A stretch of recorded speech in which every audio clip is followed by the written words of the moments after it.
It is Wednesday, December the 16th, 2020. The encapsulated heat roof is on and warming. The snow hits the roof and melts immediately.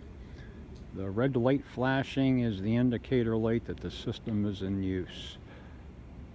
We're running through the house power. It's only using 30 amps of power. Surrounding areas, accumulating snow.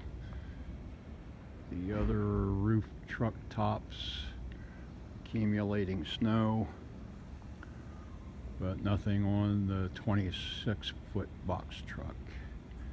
3 options to power the system.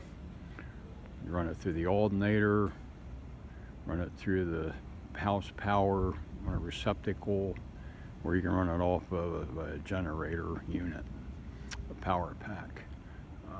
Current temperature outside is 29 degrees Fahrenheit.